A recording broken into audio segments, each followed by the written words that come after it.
വേദിയിലിരിക്കുന്ന മഹത് വ്യക്തികൾക്കും ഇവിടെ കൂടിയിരിക്കുന്ന എല്ലാ ഭക്തജനങ്ങൾക്കും എന്റെ നമസ്കാരം. ഇത്രയും വേഗം ഇത്രയും മനോഹരമായിട്ട് ചെയ്ത് കഴിഞ്ഞ ശ്രീരാമസ്വാമി അയോധ്യയിൽ കൊടുക്കാനുള്ള ഈ നമ്മുടെ ബില്ല് നിങ്ങളുടെ എല്ലാവരുടെയും ഒരു സഹകരണം കൊണ്ടാണ് അത് ഇത്രയും പെട്ടെന്ന് നടന്നത്. എല്ലാ ഭക്തന്മാരുടെയും ഇത് ഇത്രയും വേഗം അയോധ്യയിലെത്താൻ കേടുപാട് കൂടാതെ എത്താൻ നമുക്ക് എല്ലാവർക്കും വേണ്ടി പ്രാർത്ഥിക്കാം. അധികം സംസാരിച്ച് ഞാൻ എന്റെ വാക്കുകൾ നീട്ടുന്നില്ല. ജയ ശ്രീരാം. നന്ദി, നമസ്കാരം.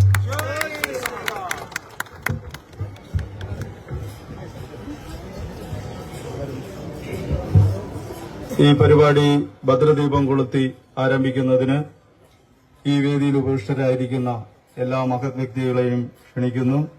സ്വാമി ഹരിഹരാനന്ദ സരസ്വതി, സ്വാമി മോക്ഷാവൃതാനന്ദ, ശ്രീരാമകൃഷ്ണാശ്രമം തുടങ്ങിയ മഹത് വ്യക്തികളെ ഭദ്രദീപം കൊളുത്തുന്നതിനായി സാദരം ക്ഷണിക്കുകയാണ്.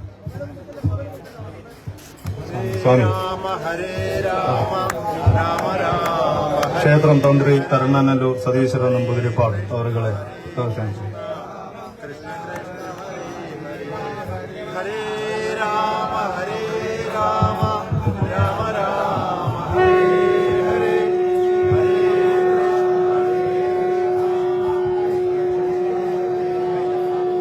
ശ്രീരാം ജയ രാം ജയ ജയ രാം ശ്രീരാം ജയ രാം ജയ ജയ രാം ശ്രീരാം ജയ രാം ജയ ജയ രാം ശ്രീരാം ജയ രാം ജയ ജയ രാം ശ്രീരാം ജയ രാം ജയ ജയ രാം ശ്രീരാം ജയ രാം ജയ ജയ രാം ശ്രീരാം ജയ രാം ജയ ജയ രാം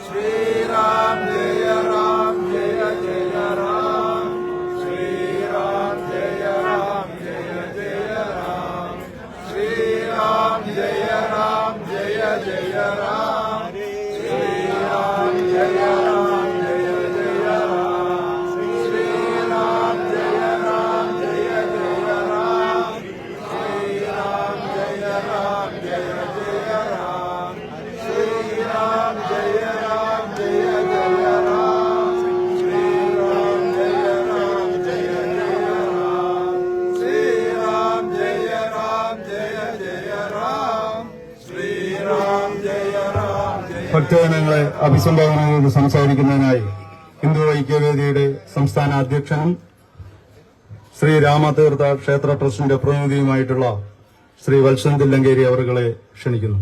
ജയ് ശ്രീറാം.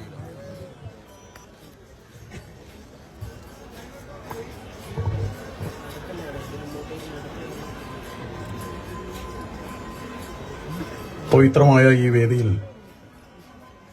ഉപസ്ഥിതരായിരിക്കുന്ന മഹത് വ്യക്തിത്വങ്ങളെ, ക്ഷേത്രം തന്ത്രി, ഹരിടം തിരുനാൾ ആദിത്യവർമാജി, ആദരണീയരായ സന്യാസി ശ്രേഷ്ഠന്മാരെ, പൗരപ്രമുഖരെ, സ്ഥാനികരെ, ക്ഷേത്ര ട്രസ്റ്റ് അംഗങ്ങളെ, മറ്റ് കാര്യകർത്താക്കളെ, ഭക്തജനങ്ങളെ, എല്ലാവർക്കും നമസ്കാരം. അത്യന്തം ഭക്തിനിർഭരവും ആവേശദായകവും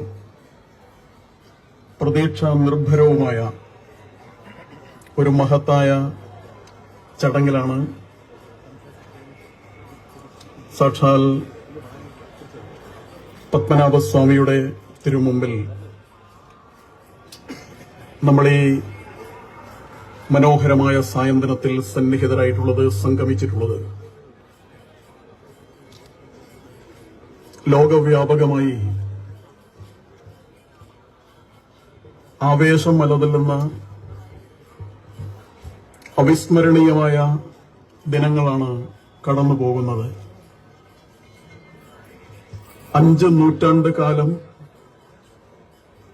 പ്രാർത്ഥനാപൂർവം കാത്തുകൊതിച്ച ഒരു ജനതയുടെ കണ്ണീരോടെയുള്ള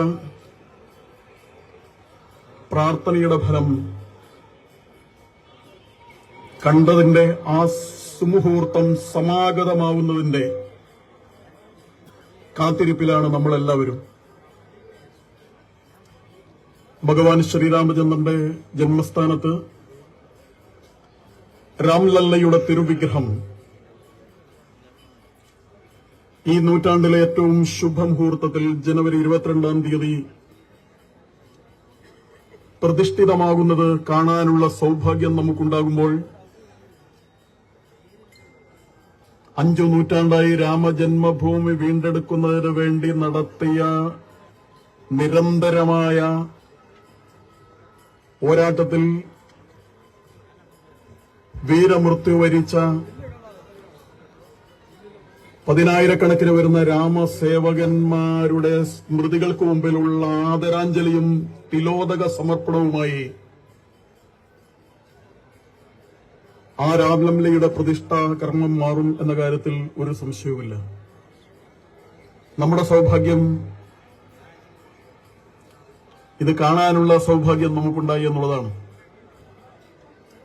ഈ കാലഘട്ടത്തിൽ ജീവനോടെ ഇരിക്കാൻ കഴിഞ്ഞു എന്നുള്ളതാണ്. അത് കഴിയാതെ പോയ ഒരുപാട് പേരുണ്ട്. ആഗ്രഹിച്ച ഒരുപാട് പേർ, കൊതിച്ച ഒരുപാട് പേർ, സ്വപ്നം കണ്ട ഒരുപാട് പേർ, ജീവിതം സമർപ്പിച്ച ഒരുപാട് പേർ, ജീവൻ സമർപ്പിച്ച ഒരുപാട് പേർ. അവർക്ക് കഴിയാത്തത് നമുക്ക് കാണാൻ കഴിയുന്നു. പക്ഷെ അവർ എവിടെയെങ്കിലും ഇരുന്ന് ബ്രഹ്മ ലോകത്തിരുന്നുകൊണ്ട് ഈ മഹത്തായ കർമ്മത്തിന് സാക്ഷികളാവുമെന്ന കാര്യത്തിൽ സംശയമില്ല. സനാതനധർമ്മത്തിന്റെ ഒരു സവിശേഷത അത് ഒരിക്കലും നശിപ്പിക്കാൻ സാധിക്കാത്തതാണ് എന്നാണ്. അതിനെ നശിപ്പിക്കാൻ നമ്മുടെ രാഷ്ട്രത്തിന്റെ അന്തരാളത്തിലേക്ക് തിരമാലകളെപ്പോലെ കടന്നുവന്ന വൈദേശിക ശക്തികൾ, അക്രമികൾ നമ്മുടെ ധർമ്മത്തെ നശിപ്പിക്കാൻ, നമ്മുടെ സംസ്കൃതിയെ നശിപ്പിക്കാൻ, നമ്മുടെ പൂർവികതയെ നശിപ്പിക്കാൻ, നമ്മുടെ പാരമ്പര്യത്തെ നശിപ്പിക്കാൻ, നമ്മുടെ മാനബിന്ദുക്കളെ നശിപ്പിക്കാൻ നിരവധി പരിശ്രമങ്ങൾ നടത്തിയിട്ടുണ്ട്. സനാതനധർമ്മം ലോകത്തൊരിടത്തും എവിടെയും കടന്നു എന്ന് ആരെയും ആക്രമിച്ചിട്ടില്ല. ആരുടെയും ആരാധനാലയങ്ങളെയോ വിശ്വാസ പ്രമാണങ്ങളെയോ നിഹനിച്ചിട്ടില്ല. നമുക്കാവുന്നയിടത്തോളം ലോകത്തിന്റെ ഏത് ഭാഗത്തുനിന്നും അഭയം തേടി നമ്മുടെ നാട്ടിലേക്ക് വന്ന മുഴുവൻ ആളുകളെയും മാറോട് ചേർത്ത് ആശ്വസിപ്പിച്ച് അവർ അഭയം നൽകി അവരുടെ വിശ്വാസങ്ങളും അവരുടെ സമ്പ്രദായങ്ങളും ആരാധനകളുമെല്ലാം ഈ മണ്ണിൽ പുഷ്കലമാക്കുന്നതിനു വേണ്ടി എല്ലാ സഹായവും ചെയ്ത ഭൂതകാല പാരമ്പര്യമാണ് നമ്മുടെ പൂർവികന്മാർക്കുള്ളത്. അതുകൊണ്ട് തന്നെ ലോകത്തെല്ലാ മതങ്ങളും എല്ലാ വിശ്വാസ പ്രമാണങ്ങളും നിലനിൽക്കുന്ന നാടാണ് നമ്മുടെ പവിത്രമായ ഭാരതം, നമ്മുടെ മാതൃഭൂമി. പക്ഷേ ദൗർഭാഗ്യവശാൽ എല്ലാവരെയും ആദരിച്ച, എല്ലാവരെയും സ്നേഹിച്ച, എല്ലാവരെയും സഹിഷ്ണുതയോടുകൂടി ഉൾക്കൊണ്ട നമുക്ക് പലപ്പോഴും ഉണ്ടായത് തിരിച്ചടികളും തിക്താനുഭവങ്ങളും നമ്മുടെ സനാതനധർമ്മത്തിനു നേരെയുള്ള നിരങ്കുശമായ ആക്രമണങ്ങളുമായിരുന്നു. ഭാരതത്തെ സംബന്ധിച്ചിടത്തോളം നമുക്ക് ഏറ്റവും പവിത്രമായ ഭഗവാൻ ശ്രീരാമചന്ദ്രന്റെ ജന്മഭൂമിയിൽ ഉണ്ടായിരുന്ന ഭവ്യവും ദിവ്യവും അതിമനോഹരവുമായ പ്രൗഢമായ മഹാക്ഷേത്രം അത് ആക്രമികൾ തകർത്തു. അതിനെ ചെറുക്കാൻ, അതിനെ നിലനിർത്താൻ, പരിരക്ഷിക്കാൻ പരിശ്രമിച്ചവരുടെ മുഴുവനും കഴുത്തറുത്ത് ചോരപ്പുഴയൊഴുകി. നീണ്ട പോരാട്ടങ്ങളുണ്ടായി. 4 നൂറ്റാണ്ടിലധികം നീണ്ടുനിന്ന ആ പോരാട്ടത്തിന്റെ ഏറ്റവും അവസാനം സ്വാതന്ത്ര്യലബ്ധിയോടുകൂടി നമ്മുടെ രാഷ്ട്രത്തിന്റെ ഏറ്റവും പ്രധാനപ്പെട്ട രാമജന്മഭൂമിയിലെ രാമക്ഷേത്രത്തിന്റെ പുനഃസ്ഥാപനം ഉണ്ടാകുമെന്ന് നമ്മളെല്ലാവരും ആഗ്രഹിച്ചു. ഭാഗ്യവശാൽ ഗുജറാത്തിൽ സോമനാഥ ക്ഷേത്രത്തിന്റെ പുനഃസ്ഥാപനം ഉണ്ടായി. പക്ഷേ അയോധ്യയിലെ രാമക്ഷേത്രത്തിന്റെ പുനർനിർമ്മാണം ഉണ്ടായില്ല. അത് വ്യവഹാര കുടുക്കുകളിലേക്കും രാഷ്ട്രീയ വടംവലികളിലേക്കുമെല്ലാം വലിച്ചെറിയപ്പെട്ടു. പക്ഷേ തലമുറയായി നമ്മുടെ നാട്ടിലെ രാമഭക്തന്മാർ കർണാകർണികയ പകർന്ന് നൽകിയ പ്രതീക്ഷയുടെയും പ്രചോദനത്തിന്റെയും ഫലമായി രാമജന്മഭൂമി വീണ്ടെടുക്കണമെന്ന മഹത്തായ സ്വപ്നം അത് സാക്ഷാത്കരിക്കാൻ വേണ്ടിയിട്ടുള്ള പരിശ്രമങ്ങൾ വളരെ ഗംഭീരമായി നമ്മുടെ ഈ നാട്ടിൽ നടന്നു. നിയമപരമായ കാര്യങ്ങൾ ഒരു ഭാഗത്ത് നടക്കുമ്പോൾ തന്നെ രാമജന്മഭൂമി ക്ഷേത്രത്തിന്റെ മുക്തിക്ക് വേണ്ടിയിട്ടുള്ള സമിതികളുണ്ടായി. വിശ്വഹിന്ദു പരിഷത്തിന്റെയും സന്യാസി വര്യന്മാരുടെയും നിയമപണ്ഡിതന്മാരുടെയും മറ്റും നേതൃത്വത്തിൽ നമ്മുടെ നാട്ടിൽ വലിയ പ്രക്ഷോഭങ്ങളുണ്ടായി, വലിയ ആന്തോളനങ്ങളുണ്ടായി. ആയിരക്കണക്കിന് ഗ്രാമങ്ങളിൽ ക്ഷേത്ര നിർമ്മാണത്തിന് വേണ്ടിയിട്ടുള്ള പ്രാർത്ഥനകളുണ്ടായി, പ്രതിജ്ഞകളുണ്ടായി. ക്ഷേത്ര നിർമ്മാണത്തിന് വേണ്ടിയിട്ടുള്ള ശിലകൾ, രാമശിലകൾ 10 ലക്ഷത്തിലധികം ഗ്രാമങ്ങളിൽ പൂജിച്ച് കോടിക്കണക്കിന് വീടുകളിൽ സന്ദർശനം നടത്തി ആശീർവാദങ്ങൾ വാങ്ങി അവരുടെ പ്രതീക്ഷകളെ ഏറ്റുവാങ്ങി അയോധ്യയിലേക്ക് നയിച്ചു. 1989 നവംബർ മാസം 9-ാം തീയതി അവിടെ ശിലാന്യാസം നടന്നു. ക്ഷേത്ര നിർമ്മാണത്തിന് വേണ്ടി വീണ്ടും കാത്തിരിക്കേണ്ടി വന്നു. രാമഭക്തന്മാർ അവരുടെ എല്ലാ ആഗ്രഹങ്ങളെയും പ്രാർത്ഥനകളെയും വിഫലമാക്കിക്കൊണ്ട് ഭരണകൂടം പലപ്പോഴും നിഷേധാത്മകമായ സമീപനം സ്വീകരിച്ചപ്പോ നമുക്കെല്ലാവർക്കും അറിയാവുന്നതുപോലെ 1992 ഡിസംബർ മാസം 6-ാം തീയതി കർസേവയുണ്ടായി. വീണ്ടും നിയമ പോരാട്ടങ്ങൾ നടന്നു. അലഹബാദ് ഹൈക്കോടതിയുടെ സുചിന്തിതമായ വിധിയുണ്ടായി. ക്ഷേത്രം തകർത്ത് ഗർഭഗൃഹത്തിന് മുകളിലാണ് അവിടെ ഉണ്ടായിരുന്ന ആ നിർമ്മിതി ഉണ്ടാക്കിയത് എന്ന് അസന്നിഗ്ധമായ നിലയിലുള്ള വിധി പ്രസ്താവമുണ്ടായി. പക്ഷെ വീണ്ടും നിയമക്കുരുക്കുകളിലേക്ക് വലിച്ചിഴക്കപ്പെട്ടു. സുപ്രീം കോടതിയിലെത്തി. പരമോന്നത സുപ്രീം കോടതി വർഷങ്ങൾ നീണ്ടുനിന്ന വിചാരണക്കൊടുവിൽ അവിടെ ഉത്ഖനനം ചെയ്യപ്പെട്ട ചരിത്ര തെളിവുകളുടെയും തലനാരിറകീറിയുള്ള വിചാരണയുടെയും വാഗ്വാദങ്ങളുടെയും എല്ലാം ഏറ്റവും അവസാനം നമ്മുടെ പരമോന്നത നീതിപീഠത്തിന്റെ ഭരണഘടനാ ബെഞ്ച് അവിടെ ഭഗവാൻ ശ്രീരാമചന്ദ്രന്റെ രാമക്ഷേത്രം ഉണ്ടായിരുന്നു എന്നുള്ളതും അത് തകർത്താണ് അവിടെ കെട്ടിടമുണ്ടായത് എന്നുള്ളതും അംഗീകരിച്ചുകൊണ്ട് തന്നെ അവിടെ രാമക്ഷേത്രം നിർമ്മിക്കാൻ വേണ്ടി സുപ്രീം കോടതി ഗവൺമെന്റിനോട് നിർദ്ദേശിക്കുകയും അതിനുവേണ്ടി ഒരു ട്രസ്റ്റ് ഉണ്ടാക്കാൻ ആജ്ഞാപിക്കുകയും ചെയ്തതിന്റെ അടിസ്ഥാനത്തിലാണ് ഇപ്പോൾ രാമക്ഷേത്ര നിർമ്മാണം ആരംഭിച്ചതും അതിന്റെ ആദ്യഘട്ടം എന്നുള്ള നിലയിൽ ജനുവരി 22-ന് അവിടെ പ്രതിഷ്ഠാകർമ്മം നടക്കാൻ പോകുന്നതും. 5 നൂറ്റാണ്ട് നീണ്ടുനിന്ന പോരാട്ടത്തിന്റെയും വ്യവഹാരത്തിന്റെയും ഒക്കെ കഥകൾ വിശദീകരിക്കാൻ ഇപ്പോൾ സമയമില്ല. ഒറ്റൊരു കാര്യം മാത്രമാണ് ഇവിടെ സൂചിപ്പിക്കാനുള്ളത്. അവിടെ ഉയരുന്നത് നമ്മുടെ 10,000-കണക്കിന് ക്ഷേത്രങ്ങളുടെ കൂട്ടത്തിൽ ഒരു ക്ഷേത്രമല്ല. അത് നമ്മുടെ ഭാരതത്തിന്റെ സനാതനധർമ്മത്തിന്റെ സംസ്ഥാപനത്തിന്റെയും ദേശീയ ഐക്യത്തിന്റെ സ്ഥാപനത്തിന്റെയും പ്രതീകമാണ്.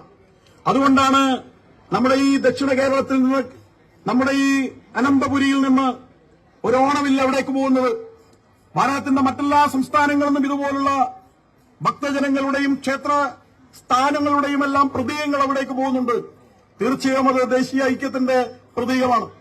ജനുവരി മാസം 22-ാം തീയതി നമ്മളെല്ലാവരും ഒരുമിച്ച് ചേർന്നുകൊണ്ട് രാവിലെ മുതൽ ഉച്ചവരെയുള്ള സമയങ്ങളിൽ നാമജപങ്ങളുടെ ക്ഷേത്ര സവിധങ്ങളിൽ ഒരുമിച്ച് ചേരണമെന്നാണ് തീർത്ഥക്ഷേത്ര ട്രസ്റ്റ് ആഹ്വാനം ചെയ്തിട്ടുള്ളത്. നമുക്കത് നേരിട്ട് ആ ഭവ്യ ദൃശ്യങ്ങൾ നേരിട്ട് കാണാനും ഭജനകൾ നടത്താനും പ്രഭാഷണങ്ങൾ നടത്താനും സാധിക്കണം. നമ്മൾ മധുരപലഹാരങ്ങൾ വിതരണം ചെയ്യണം. നമ്മൾ ആനന്ദം പ്രകടിപ്പിക്കണം. പൊതുസ്ഥലങ്ങളിലല്ല, ക്ഷേത്ര സങ്കേതങ്ങളിൽ. അതേപോലെ തന്നെ അന്ന് വൈകുന്നേരം ദീപാവലിയായി നടത്തണം എന്ന ആഹ്വാനമുണ്ട്. ഭാരതം മുഴുവനും ഭഗവാൻ ധർമ്മയുദ്ധ വിജയത്തിന് ശേഷം തിരിച്ചു വന്നപ്പോൾ ഭക്തകോടികൾ അന്ന് ഭഗവാനെ സ്വീകരിച്ച മാതിരി ആനന്ദാതിരേകത്തോടുകൂടി നമ്മുടെ പ്രതീക്ഷയുടെയും ആനന്ദത്തിന്റെയും പ്രതീകമായി മുഴുവൻ വീടുകളിലും ക്ഷേത്ര സങ്കേതങ്ങളിലും എല്ലായിടങ്ങളിലും അന്ന് ദീപാവലി നമ്മുടെ മനോമുഖരങ്ങളിൽ രാമനെ പ്രതിഷ്ഠിതമാകുന്നത് പോലെ തന്നെ നമ്മൾ എല്ലായിടത്തും ദീപാവലി ആഘോഷിക്കേണ്ടതുണ്ട്. നമ്മൾ ഇന്ന് ഒരുമിച്ച് കൂടിയിരിക്കുന്നത് നമ്മുടെ മുഴുവൻ ഭാർഗവ കേരളത്തിന്റെയും പ്രതീകമായിട്ടുള്ള, നമ്മുടെ ആഗ്രഹത്തിന്റെ പ്രതീകമായിട്ടുള്ള, ഭക്തിയുടെ പ്രതീകമായിട്ടുള്ള ഓണവില്ല് ഭഗവാൻ ശ്രീരാമചന്ദ്രന്റെ സന്നിധിയിലേക്ക് നൽകാൻ വേണ്ടിയാണ്, അത് സ്വീകരിക്കാൻ വേണ്ടിയാണ്, അതങ്ങോട്ട് അയക്കാൻ വേണ്ടിയിട്ടുള്ള ഒരു യാത്രയപ്പ് പോലെയുള്ള ഒരു ചടങ്ങിലാണ് നമ്മൾ ഇവിടെ എത്തിച്ചേർന്നിട്ടുള്ളത്. അനന്തപുരിയുടെ സമൂഹത്തിന്റെ ഒരു പരിച്ഛേദം ഇവിടെ സന്നിഹിതമായിരിക്കുകയാണ്. തീർച്ചയായും ഇത് ആനന്ദകരമായ ഒരു മുഹൂർത്തമാണ്. ഞാൻ കൂടുതൽ ദീർഘിപ്പിക്കുന്നില്ല. ഈ മഹത്തായ ചടങ്ങിൽ സന്നിഹിതനാകാൻ സാധിച്ചതിലുള്ള സന്തോഷം അറിയിച്ചുകൊണ്ട് ഇതിന് മുൻകൈയെടുത്ത ക്ഷേത്ര ട്രസ്റ്റിനെയും ബഹുമാനപ്പെട്ട തന്ത്രിവര്യനെയും മുഴുവൻ ആളുകളെയും അഭിനന്ദിച്ചുകൊണ്ട് ഈ മഹത്തായ മുഹൂർത്തത്തിന് സാക്ഷികളാകാൻ സാധിക്കുന്നത് നമ്മുടെ സൗഭാഗ്യമാണെന്ന് സൂചിപ്പിച്ചുകൊണ്ട് ഞാൻ എന്റെ വാക്കുകൾ ഉപസംഹരിക്കുന്നു. നമസ്കാരം. അടുത്തതായി പത്മനാഭസ്വാമി ക്ഷേത്രത്തിൽ പൂജിച്ച ഓണവില്ല് അയോധ്യയിൽ ശ്രീരാമ സഹിതത്തിലെത്തിക്കുന്നതിനായി കൈമാറ്റം ചെയ്യപ്പെടുന്ന ചടങ്ങാണ്. ഓണവില്ല് കൈമാറുന്നതിനു വേണ്ടി ബഹുമാനായ ക്ഷേത്രം തന്ത്രി കരുണനല്ലൂർ സതീശൻ നമ്പൂതിരിപ്പാട് അവർകൾ, അവിട്ടം തിരുനാൾ ആദിത്യവർമ്മ തമ്പുരാൻ, ശ്രീമതി തുളസി ഭാസ്കർ, എക്സിക്യൂട്ടീവ് ഓഫീസറായിട്ടുള്ള ബി മഹേഷ്, മാനേജറായിട്ടുള്ള ബി ശ്രീകുമാർ എന്നിവരെ സാദരം ക്ഷണിക്കുന്നു. ഓണവില്ല് ഏറ്റുവാങ്ങുന്നതിനു വേണ്ടി ശ്രീ സി സി സെൽവേട്ടൻ, രാഷ്ട്രീയ സ്വയം സേവക സംഘം പ്രാന്തീയ സഹസമ്പർക്ക പ്രമുഖം, ശ്രീ രാമജന്മഭൂമി തീർത്ഥക്ഷേത്ര ട്രസ്റ്റ് സംസ്ഥാന സഹ സംയോജക്, അദ്ദേഹത്തെ സാദരം. അതോടൊപ്പം ടി പി സെൻകുമാർ സാർ, മുൻ DGP, ശ്രീ വത്സൻ തില്ലങ്കേരി, ഹിന്ദു ഐക്യവേദി സംസ്ഥാന അധ്യക്ഷൻ, സ്വാമി ഹരിഹരാനന്ദ സരസ്വതി, സ്വാമി മോക്ഷപ്രദാനന്ദ ശ്രീ രാമകൃഷ്ണാശ്രമം, ശ്രീ എം മുരളി അവർകൾ, ശ്രീ എം ജയകുമാർ എന്നിവരെ ഇത് ഏറ്റുവാങ്ങുന്നതിന് വേണ്ടി സഹർഷം സ്വാഗതം ചെയ്യുന്നു. ജയ ജയ റാം ശ്രീറാം, ജയ റാം ജയ ജയ റാം, ശ്രീറാം ജയ റാം ജയ ജയ റാം, ശ്രീറാം ജയ റാം ജയ ജയ റാം, ശ്രീറാം ജയ റാം ജയ ജയ റാം, ശ്രീറാം ജയ റാം ജയ ജയ റാം, ശ്രീറാം ജയ റാം ജയ ജയ റാം, ശ്രീറാം ജയ റാം ജയ ജയ റാം, ശ്രീറാം ജയ റാം ജയ ജയ റാം, ശ്രീറാം ജയ റാം ജയ ജയ റാം, ശ്രീറാം ജയ റാം ജയ ജയ റാം, ശ്രീറാം ജയ റാം ജയ ജയ റാം, ശ്രീറാം ജയ റാം ജയ ജയ റാം, ശ്രീറാം ജയ റാം ജയ ജയ റാം.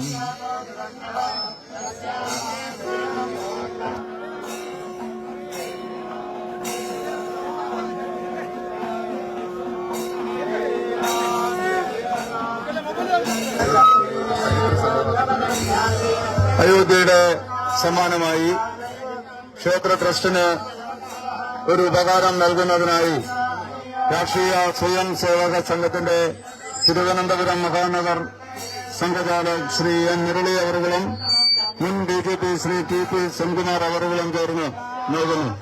ഉപകാരം സ്വീകരിക്കുന്നതിനായി അവിട്ടം തിരുനാൾ ആദിത്യവർമ്മ തമ്പുരാനെ സഹർഷം സ്വാഗതം ചെയ്യുന്നു.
നമ്മളിപ്പോൾ കാണുന്ന ഇതാണ് ശ്രീപത്മനാഭന്റെ ഉപഹാരമായി അയോധ്യയിലേക്ക് എത്തുന്ന ഓണവില്ല് കൊണ്ടുപോകുന്ന രഥമാണ് കാണുന്നത്.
പ്രാർത്ഥിച്ചതിന് ശേഷം അദ്ദേഹം കൊടുക്കുന്ന ഉറപ്പാണ് ധർമ്മ സംസ്ഥാപനത്തിന് ഈ ഒരു ധർമ്മ പുരുഷോത്തമനായി അവതരിക്കാം എന്നുള്ളത്.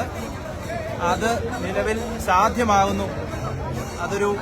അതിന്റെ ഒരു രണ്ടാം പതിപ്പ്, രാമായണത്തിന്റെ ഒരു രണ്ടാം പതിപ്പ് വീണ്ടും ആവിർഭവിക്കുന്നു എന്ന് വേണം പറയാൻ.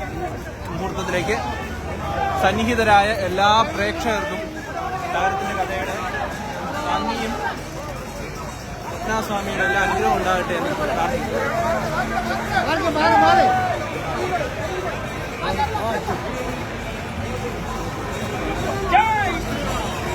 ജയ് ശ്രീറാം, ജയ് Sriram.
Hare Rama, Rama Rama, Hare Hare.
നഗരത്തിന്റെ കഥയിലെ ഒരു സുപ്രധാനമായ മുഹൂർത്തത്തിന്റെ എല്ലാവരും സാക്ഷികളായിരിക്കുകയാണ്. പത്മനാഭസ്വാമി ക്ഷേത്രത്തെ സംബന്ധിച്ചും അതുപോലെ തന്നെ ഇന്നത്തെ ഭാരതത്തിനെ സംബന്ധിച്ചുമൊക്കെ വളരെ ചരിത്രപ്രധാനമായിട്ടുള്ളൊരു മുഹൂർത്ത ദിനങ്ങളിൽ ഇവിടെ തൊട്ട് ഈ ദേശം അതിന് ആരംഭം കുറിക്കുകയാണ്.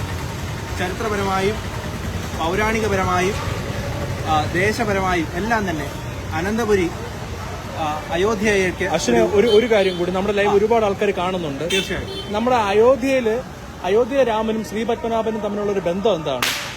ധാരാളം തവണ നമ്മൾ ഇതിനോടകം അടുത്ത് തന്നെ തന്ത്രി അദ്ദേഹം ഒരു വീഡിയോ ചെയ്തിട്ടുണ്ട്. പല തവണ നമ്മൾ പറഞ്ഞിട്ടുള്ളൊരു കാര്യമാണ് ഇവിടുത്തെ വിഗ്രഹ പ്രതിഷ്ഠ, സ്വാമിയുടെ ഭാവം.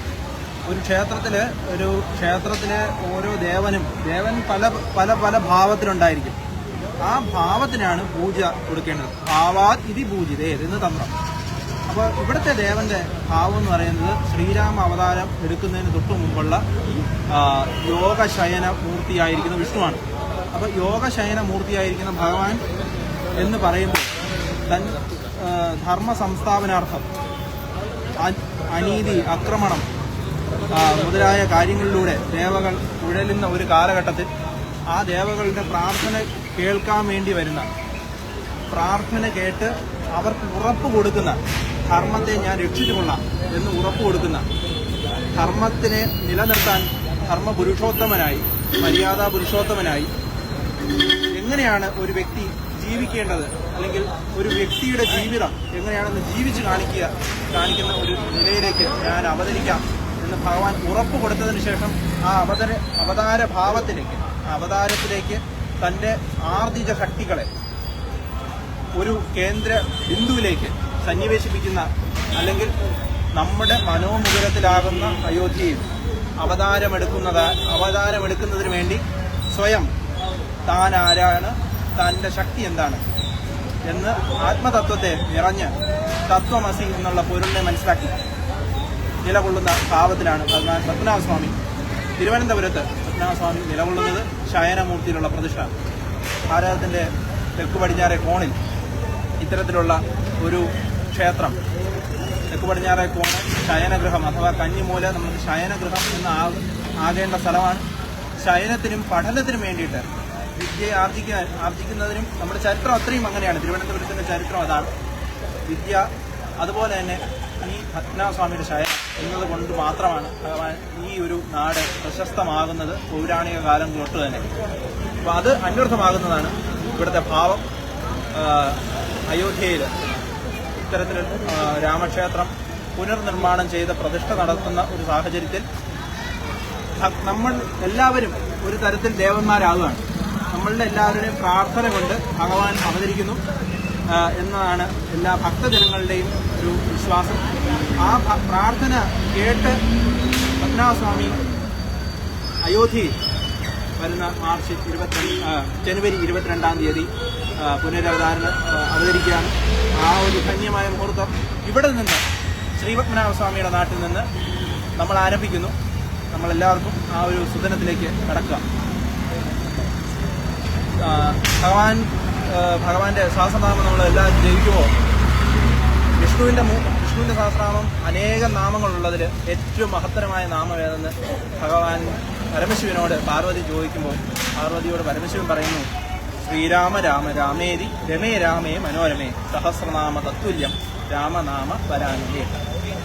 സഹസ്രനാമത്തിന് തുല്യമായ രാമനാമം അനേക കോടി ബ്രഹ്മാണ്ഡ നായകനായിരിക്കുന്ന ഭഗവാൻ വിഷ്ണുവിന് അനേക ആയിരങ്ങൾ നാമങ്ങൾ കൽപ്പിച്ചിരിക്കുന്നുവെങ്കിലും അതെല്ലാം തന്നെ രാമനാമത്തിൽ സന്നിഹിതമായിരിക്കുന്നു, ഹരിഹര സ്വരൂപമായിരിക്കുന്ന രാമനാമത്തിൽ സന്നിഹിതമായിരിക്കുന്നു എന്ന് പറയുന്നത് പോലെ ഏവർക്കും എല്ലാ ഭക്ത വൃന്ദത്തിനും പത്മനാഭസ്വാമിയുടെ ഹിതകാംക്ഷികൾക്കും നമ്മുടെ ഈ പേജിന്റെ എല്ലാ പ്രേക്ഷകർക്കും തിരുവനന്തപുരത്തിന്റെ ഈ ഭവ്യമായ ഈ മുഹൂർത്തത്തിൽ നിന്ന് ഞങ്ങൾ വിടവാങ്ങുകയാണ്. എല്ലാവർക്കും നല്ലതുണ്ടാവട്ടെ എന്ന് പ്രാർത്ഥിക്കുന്നു. ശ്രീരാമജയം. ശ്രീ പത്മനാഭസ്വാമി ജയം.